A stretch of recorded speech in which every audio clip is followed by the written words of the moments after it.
Muito boa tarde a você que nos acompanha aqui pelo Notícias Agrícolas. Está começando o nosso boletim diário de informações sobre o mercado do boi. Um mercado que tem mantido aí preços bastante equilibrados, sem grandes alterações aí nas últimas semanas, no último mês praticamente, e a gente está já percebendo algumas pequenas modificações que de repente lá na frente podem influenciar aí nessa precificação. A gente vai conversar agora com a Tainá Drugovic. A Tainá é lá da Scott Consultoria e a gente quer entender, obviamente, as diferenças, né, desses mercados e a potencial precificação de cada um deles. Quando a gente fala de exportação, né, Tainá, a gente entende que é um mercado firme e que vem se mantendo aí, ou vem conseguindo manter preços bons para os frigoríficos que fazem esse tipo de trabalho. Agora, quando a gente fala de mercado interno, a situação já começa a preocupar aí. Eu queria que você contasse um pouquinho dessa diferença entre o que está acontecendo com o mercado que trabalha basicamente com exportação para aquele que tem o foco aí no mercado interno. Seja bem-vinda. Boa tarde a todos. Nós temos visto dois cenários extremamente distintos, né, no mercado boi gordo. As praças que fazem exportação seguem com preços firmes, como é o caso de São Paulo, né. Para a gente ter uma referência, mercado do boi gordo, mercado interno, boi, 338, 335, mais exportação 345 a 350 para o bovino de até 30 meses. E esse cenário bem firme, não só em São Paulo, mas outras praças que fazem o boi China, Mato Grosso, Minas Gerais, Rondônia. E por outro lado, nós temos aí um mercado interno extremamente fragilizado, né? O consumo não tem dado sinais de reação. Nós vemos aí de janeiro, né, que geralmente é o mês mais pressionado em função das dívidas contraídas no final de ano, né, pagamento de impostos. A expectativa é que haja uma melhoria do consumo aí para fevereiro. E para a próxima semana também temos o Carnaval que deve colaborar, mas no cenário geral do mercado boi gordo são esses, mercado interno versus aí mercado externo. Mercado interno que a gente tem visto as cotações andando um pouco mais de lado e algumas praças pressionando, né, o consumo no mercado interno pressionando mais, como é o caso da Bahia. O que a gente acompanhou aí desde o início de fevereiro, tanto na região oeste como na região sul da Bahia, que são as duas regiões monitoradas aqui pela Scott Consultoria, teve uma queda em torno de R$17 na referência aí do macho terminado. Outra praça também que o consumo tem ditado mais, pesado mais sobre as cotações é Goiânia, ali na região de Goiás, Goiânia, Sul, em torno de R$7 aí desde o início do mês, e outra região que tem chamado a atenção aí é Minas Gerais, né, uma queda de R$5 desde o começo do mês. Então, nessas praças em que o consumo tem pressionado mais, a gente tem visto um pouco mais de queda, mas no cenário geral, um cenário mais travado, mais equilibrado, sustentado na baixa oferta de animais terminados. Mas que a gente esteja aí em plena safra de capim, nós temos observado uma baixa oferta ainda de animais terminados, uma venda compassada desses animais, e do lado do mercado externo, né, os frigoríficos que fazem exportação estão com preços firmes, né? A gente pode ter visto aí que os últimos dados de exportação já apontam que nós já estamos 8% maior do que comparado aí em fevereiro de 2021. E caso a gente se mantenha aí até a reta final aí de fevereiro, nós devemos ter aí recorde considerando para o mês de fevereiro. Então a exportação está bem. A ponto de atenção é o dólar, né, próximo é a casa dos R$5, que pode acabar impactando, né, em médio prazo. A gente pode ver alguns impactos logo, o que deve diminuir.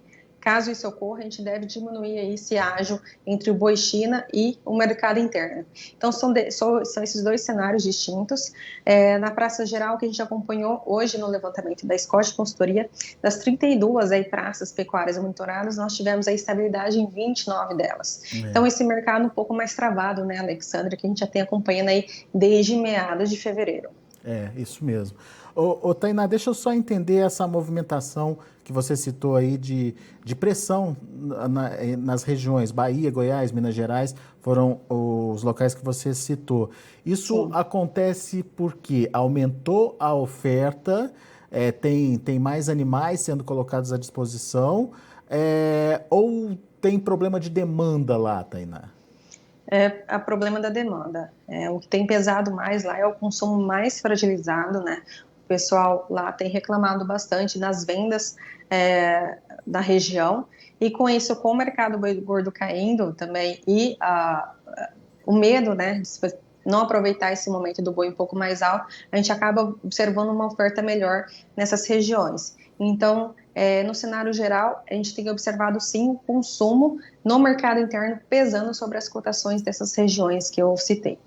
Agora, a gente tem ouvido muito falar da presença maior das fêmeas também nas escalas de Sim, abate. uhum. Vocês têm percebido isso também? Como é que está essa relação e como é que isso pode influenciar na formação dos preços da arroba? Certo, Alexandre. O que a gente já tem observado é uma maior porcentagem de fêmeas já indo destinadas ao gancho. Então, isso já sinaliza aí um desinvestimento na cria, né? Então, a gente já começa a observar uma transição aí de tendência com um pecuarista mais focado em terminação e menos de olho ali na cria. Os pecuaristas que já fazem cria há muitos anos, já tecnificam essa parte, deve se manter. O que a gente deve acompanhar é uma saída momentânea daqueles pecuaristas que entraram num bom momento em 2019, 2020, quando os preços dos bezerros estavam batendo recordes, né? Então, a gente já tem acompanhado, de modo geral, no Brasil, uma maior oferta de fêmeas, já tem frigoríficos abatendo em torno de 80% das fêmeas nas suas escalas de abate. Então, nesse março, né, que normalmente a gente observa o descarte de fêmeas, a gente deve sim observar uma maior fêmea indo destinada ao gancho, o que deve sim dar uma certa pressionada no mercado boi gordo durante esse intervalo que a gente deve acompanhar e dando uma firmada ali até a saída dos animais do primeiro giro do confinamento. Mas você acha que isso fica mais específico para o mercado interno mesmo ou pode acabar puxando também o mercado externo ou o boi China? Mas o mercado interno, né? O boi China, como a gente sabe, são os animais de até 30 meses, então o foco é diminuir, pressionar ainda mais as cotações no mercado interno. No mercado externo, a gente acredita que esse ágio deva se manter. Hoje o ágio está em torno de 10, 15, 20 reais, dependendo da praça. Então, esses animais jovens de até 30 meses devem continuar com preços firmes e essas fêmeas devem dar uma pressionada no mercado boi gordo de forma geral aqui no mercado interno. Muito bem. Agora, você também tocou no assunto da expectativa de demanda agora para o carnaval e também, enfim, início de mês, que é bastante sazonal. Isso de alguma forma é capaz de mudar os preços ou ele pelo menos segura, mantém as atuais cotações, Tainá? Qual a expectativa de vocês a partir dessa expectativa de consumo? Alexandre, nós acreditamos que deva se manter andando aí de lado o mercado do boi gordo. O que a gente já tem acompanhado é os frigoríficos já com as escalas prontas aí para 7 dias. São Paulo vai ter atendido em torno de média de 8 dias de escala de abate. Então, prontos aí para atender a semana que vem e o comecinho da outra semana. E além de tudo, a gente está, né, no final do mês, mas a gente tem uma expectativa positiva aí para o consumo em função do feriado de carnaval, né? A gente ainda continua em plena, o Covid continua em alta, então a gente não deve ver, né, o pessoal indo para as ruas como estavam esperando para esse ano. Então o que a gente deve ver é as famílias, de forma geral, curtindo esse feriado dentro de casa, comendo mais carne, churrasco, e essa expectativa positiva deu uma sinalização, deu uma sustentação nos preços do varejo, né? O que a gente acompanhou na última semana foi valorizações no varejo em função dessa expectativa positiva para o consumo aí para o feriado de carnaval. O atacado, que já vem aí pressionado já há semanas, sem dúvida pressionado pelo baixo consumo no mercado interno. E essa baixa só não foi um pouco mais acentuada, né, Alexander, em função dos cortes dianteiros, né, que são os principais cortes destinados à exportação, principalmente para a China. Mas a expectativa aí para a próxima semana é positiva, mas no boi gordo a gente deve acompanhar as cotações andando de lado até essa reta final aí de fevereiro. Nada que possa mudar de patamar aí as cotações, né? Por hora ainda não, a não ser que aconteça alguma ocorrência, mas de modo geral a gente acredita que essa reta final deva ser de cotações andando de lado, assim como o começo do mês. Agora, em termos de curiosidade, Tainá, a gente sempre ouviu falar que quaresma mexe com o consumo de carne. Ainda existe essa preocupação, essa relação? Existe, mas eu acredito que não é o foco, né? Diminuiu bastante, né? Diminuiu bastante. Tem um pouco mais histórico isso, né? Um pouco mais cultural. Então, tem diminuído menos, mas com essa pandemia a gente tem observado que, desde então, todo mundo um pouco mais em casa tem optado por comer melhor, né? Então, é uma coisa assim que sobressaiu em função dessa parte cultural, mas de modo geral, não é um ponto de atenção que o pessoal tem citado para que possa interferir nos preços durante a quaresma. Muito bem. Agora, essa firmeza do boi China, ela continua, como você bem colocou, porque até agora esses animais com perfil de boi China não apareceram. A tendência é de que esses animais apareçam daqui para frente, agora a partir de março, enfim, com a consolidação das pastagens. Existe essa expectativa, Tainá, que apareça mais, ou a gente vai precisar esperar esses animais saírem do confinamento?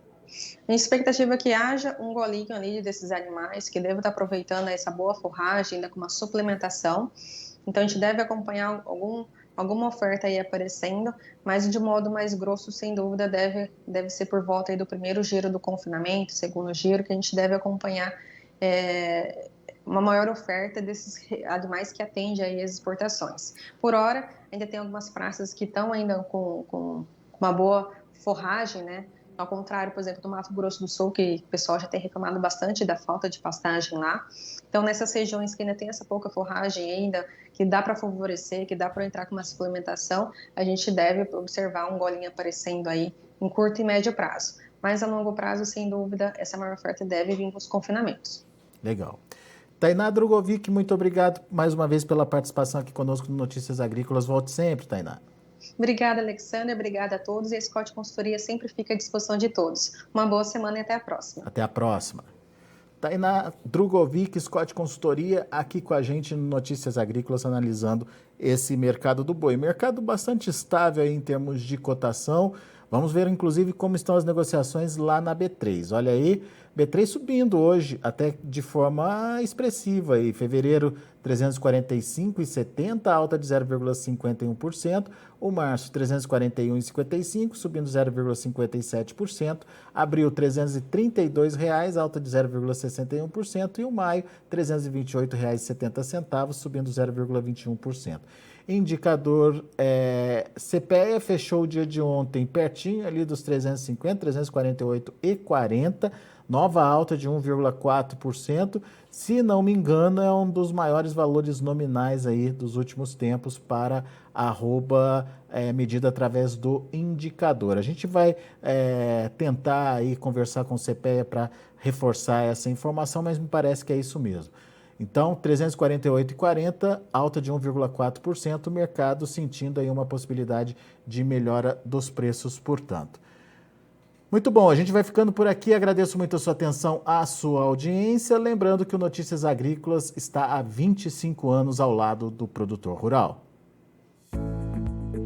Participe das nossas mídias sociais no Facebook Notícias Agrícolas, no Instagram, @Notícias Agrícolas e em nosso Twitter, @Notiagre. E para assistir todos os nossos vídeos, se inscreva no YouTube e na Twitch Notícias Agrícolas Oficial.